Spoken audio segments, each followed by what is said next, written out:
The purpose of my today's presentation is to present somehow the outline of the evolution of the concept of the employee subordination, also to demonstrate that the logic behind the recently emerged, however, already widespread concept of the technological subordination is based primarily on a modern form of the employee monitoring. I will analyze this model mainly on the example of the 4 countries belonging to the so-called Weisgard group. Nevertheless, I can indicate that my conclusions and my remarks on that topic are in fact universally applicable, as technological subordination is largely a result of the global economical development that, of course, affects the labor relations. Here you can see the table of my contents. However, I think that we should begin with a more substantive part. So when it comes to the performance of work by an employee, meaning the work in which there is a relation of the subordination between the employee and the employer on the other side, the fundamental feature of that relationship is the subordination, the classical meaning of the subordination. It is visible in all the countries of the Weisgard group. When it comes to the traditional notion of the subordination, it is mostly analyzed in order to distinguish the work that is performed under the employment contract, under the employment relationship, from other work that is performed under different type of contracts, such as, for example, the civil law contracts. When it comes to the Polish law, a concept of the subordination derives mainly from the Article 22 of the Labor Code, as this article indicates that the employee is obliged to perform work in the place, in the time, in the manner, and under the instructions, following the instructions of the employer, while on the other hand, the employer is obliged to employ an employee for the in return for the remuneration. When it comes to Czech Republic, when it comes to Slovakia, also the concept of the subordination is apparent in that countries. Nevertheless, the notion is a little bit different. The notion of this, the name of it is the závislá práca, which means in a free translation, the dependent work. Subordination also apparent in Hungary, and I would say that even Hungarian legislator touched the essence of the subordination as it is, as it indicated that employment relationship means that the employee is obliged to perform work under the direction of the employee, so following the directions of the employer. However, as we can see, this regulation of the subordination in the labor codes of the Weisgard countries is quite laconic in their nature. Therefore, there is a need for the doctrinal and also case law considerations. And that's why in one of its landmark cases, the Polish Supreme Court indicated that subordination is a structural element of the employment relationship, and identified a catalog of the elements which appearance in the relationship between the employer and the employee means that there is the subordination. There are some elements of this that are directly related to the issue of the monitoring of the employees, such as, for example, the obligation to follow the supervisor's instruction and also to perform work under the supervision. So, in other words, subordination means that on the one hand, the employer's authority to give the instructions, this is the so-called the directive authority of the employer, and on the other hand, there is the obligation, the mutual obligation of the employee to follow such an instructions. And if you would like to also see the real essence of the notion of the subordination, we can look at the quote from Professor Imre Todt from 1956. So, it was period of the so-called socialist labor law. But I think that it kind of reflects what we are also experiencing today. Imre Todt wrote that employee is the master when it comes to the employment relationship, while the employees are the servants. And it is very interesting. Of course, he was referring to the period prior to the socialism, because under socialism there was this Leninist conception of the non-conflictual work relations. Of course, absolutely not real, because the strike appeared also in the countries of the socialism. But this quote kind of illustrates what we are talking about. Yes. Nevertheless, as Alan Supiu indicates, the current world of labor undergoes constant changes, and these changes are mostly affected by the increased work specialization, the development of the competence in the open market and also the rapid technological development. And I would say that this rapid technological development, it has two sides. It's like two-folded. On the one hand, the development of the new forms of work, such as remote work, for example, or platform work, and the growing demand on the creative and also the managerial professionals, affected in the need to broaden the concept of the subordination. Broader concept of the subordination in the countries of the Weisgard group is the so-called autonomous subordination. In Poland, while in Hungary, in Slovakia, in Czech Republic, we are talking more about the economic dependence. And I don't have too much time due to the time constraints to explain what specifically is the autonomous subordination. But if you would like to also put it in a nutshell, we can say that under this concept, still the employer indicates the working time, the tasks. However, the manner in which these tasks are performed is mostly left to the employee. So there is not such a strict obligation to follow the instructions of the employer. And I would say that I'm rather skeptical towards this concept. That is my opinion. It blurs the boundaries of the employment relationship and also places the employees who are subordinate in the more traditional meaning in a disadvantaged position comparing to the people who are performing their work on the basis of the autonomous subordination, which is specifically visible when it comes to the monitoring, because monitoring can't be so rigid in case of the people who are only autonomously subordinate. And moving to the main topic of my presentation, I would like to point out that the second side of the technological change that I already indicated, this like second fold of that change, is the and it evolves kind of side by side with the autonomous subordination. However, I think it's already permeating or like replacing the autonomous subordination is the so-called phenomena of the technological subordination aligned with the algorithmic management.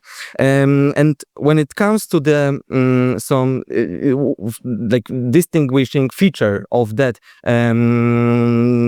new concept of the subordination and generally of the algorithmic management that is aligned with it, we can say that these features are the ubiquity and interoperability. And what I mean by this, when we are talking about algorithms, the main like the new thing when it comes to the workplaces is that basically they can analyze the broad ranges of data, compare them, even the data which are not interconnected, and obtain the new information, new data on the employee. Yes, for example, what the employee is doing in his or her private life. And when it comes like to the main three spheres of the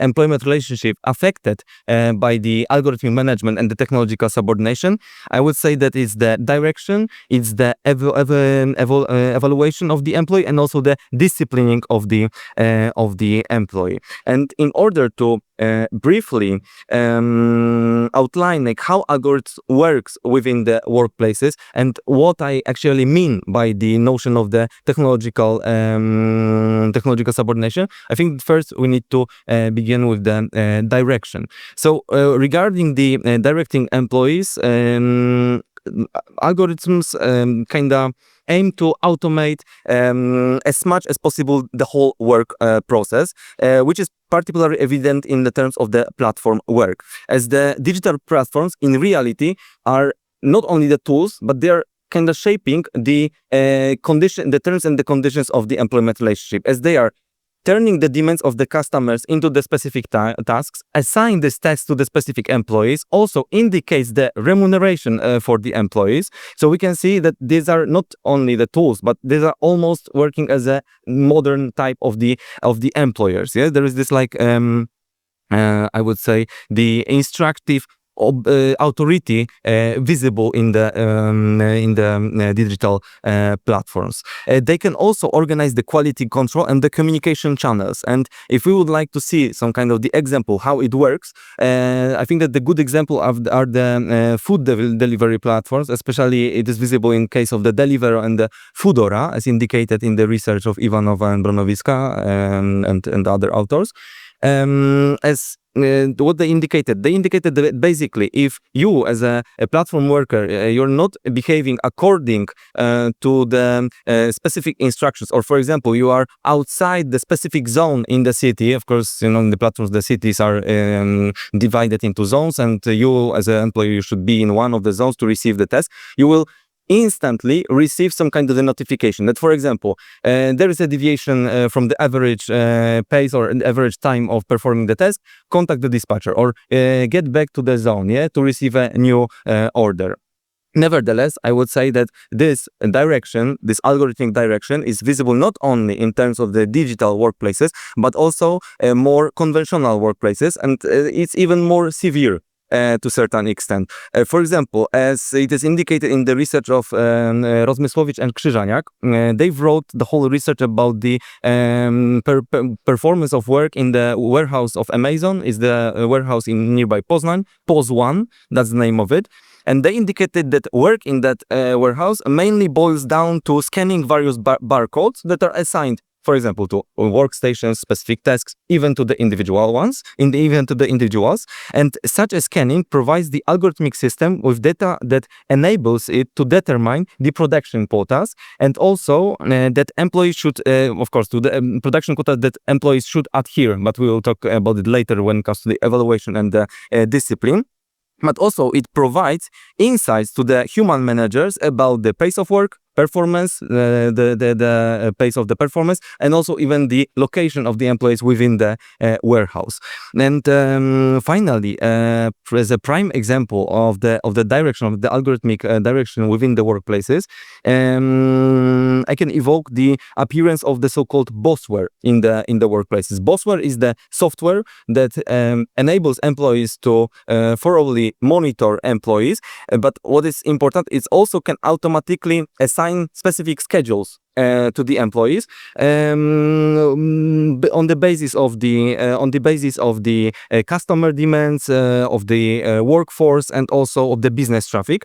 One of such programs called Kronos was used in the chain store, the clothing chain store, in the use in 2013. And the outcome of this was that basically majority of the employees with the full-time positions, they lose it. I mean, they were not fired from the workplace. However, they just lost the full-time employment. Therefore, I would say that we can see that the algorithms and the algorithmic authority is the driving force of the something that I call the labor entropy. And what I mean by the labor entropy, I mean that the algorithms base their modus operandi of the whole company on the constant rotation of the workforce, and also mostly on the temporary employment, or even not employment, but temporary relationships, legal relationships. And as a result of the usage of these automatic schedulers and generally of the algorithmic management in the workplaces, is also a noticeable trend towards the use of the automated monitoring of employees, as well as the increased atmosphere or the suspicion towards the employees. Moving on to the analysis of the element of the evaluation by algorithms, one of the first assessment mechanisms that come into our minds is, of course, the bottom-top assessment of the employee, of the workers, by the clients. For example, in Uber, we are giving the stars. That's the rating made by us, by the clients. But it is also possible for the platforms to evaluate on their own their workers. An example of this is, for example, Foodora, again the food delivery platform, that once a month is sending to the employees the specific report about their working hours, their deviations from work, shifts taken, work performed during the weekends, but also they are sending the whole ranking of the workers, of course, properly anonymized, and indicating on which in which place of that ranking you are, with the encouragement to improve your work. When it comes to the non-platform workplaces, as already indicated on the example of the Amazon's warehouse in Poznań, the employees are assessed in relation to the two algorithmically set quotas, the production quota and also the quality quota. When it comes to the production quota, the system determines them using data derived from the already mentioned barcode scanning activity, and these limits are set for a period of 1 month based on the individual performance or of all warehouse employees during the previous period. However, it's already in advance assuming that more or less 10% of the employees that are the least productive will fall short and just won't perform the quotas that are indicated. On the other hand, the quality quota refer to the number of the errors per 1 million opportunity for the error. These targets are also set by the comparing the employer's weekly error rates from the historical data of the same departments of the warehouse. And in most cases, errors are automatically detected by the systems. They can also be detected by the control staff assigned for performing this test. But the important thing is that it's only the system that is responsible for assigning a specific error to a specific employee. So it only depends on the system. And based on the production quota and the quality quota, an employee may be assessed negatively, neutrally, and of course positively. However, looking at the percentage indicated in the positive evaluation, which means that the work should be performed on the level of the productivity exceeding 120%, and the quality should be achieved 100%, so no errors at all. Well, we might say that during the existence of the Eastern Bloc, such a person would receive an order or banner of labor, or like we would call her or him like Stachanowiec, yeah? Because it's almost impossible to perform work constantly every month in such a rigid and also like highly indicated manner. Another good example of the evaluation in terms of the conventional workplaces is the software called Cogito. It's mostly used in the call centers. The specific feature of this that, first of all, it provides managers with both the already recorded and live data on the employees, how they're performing, but also it gives the real-time feedback to the employees that, for example, it's detecting the voice. If it's detected that you, as a call center employer, worker, you are tired, or you should perform quicker, then it's gonna show on your monitor the icon of the cup with coffee, or something that you should maybe rest a little bit. And I would say that on the example of this, it is apparent that these standards, because of the algorithms, are becoming the focal point of the algorithmic management. So I would say that according to this, the mediocrity must be eliminated in order to extract maximum performance from employees, so that, as already quoted today, Foucault wrote, we can get closer to the ideal point where maximum velocity is combined with maximum efficiency. But Foucault wrote it about the prisons. Yeah. Okay. In the Discipline and Punish, it was about the prison. Yeah. So yes, it looks like this. And coming closely to the end, the natural consequence of the evaluation is, of course, the discipline. When it comes to the disciplining the platform workers, on the example of the platform, the food delivery platforms, this disciplinary mechanism is mostly aligned with the allocation of the shifts, or more like booking the shifts by the employees themselves. In most of the cases, they are categorized in the 3 categories. And if you are, in a nutshell, if you are in the highest category, you are getting the access to the full calendar of the shifts at the first one. However, when you are in the 3rd category, the worst one, you are the last one, so you have only the shifts that already remained, that they are not booked or reserved by other employees. Many platforms are also blocking their employees if they won't fulfill the specific ranking. It happened a few years ago in Białystok when the Glovo workers took part in the first strike, not strike, but protest in terms of labor law of the platform workers. They were blocked. No conversation from the side of the managers, nothing. They were just blocked from performing work. When it comes to the textbook example of the Amazon's warehouse, the negative evaluation results in the recommendation for to be dismissed. It works like this: that even if you will receive the negative evaluation in the short period of time, which is indicated, of course, in the workplace policy. So we don't know what is the short period of time. So if for a fourth time in the row you will receive the negative evaluation, you will receive the dismissal, the recommendation to be dismissed. And as a matter of the conclusion, I would say that considering everything what I have indicated today, although still many algorithms don't use their full potential to replace the human managers. Yeah, I know. We just need to the one sentence and yeah, but because it's important for me to finish, because I have some provoking thought maybe at the end, and maybe you will like it. Still, this potential is not used, which I think is quite of a good thing. Nevertheless, we need to see that all the work that is performed, all the diligence, all the methods of working, are to a certain extent changed into signals that are not understandable for the human managers, but for the algorithm, yes. So this sole process of replacing human managers with the algorithms, it is happening.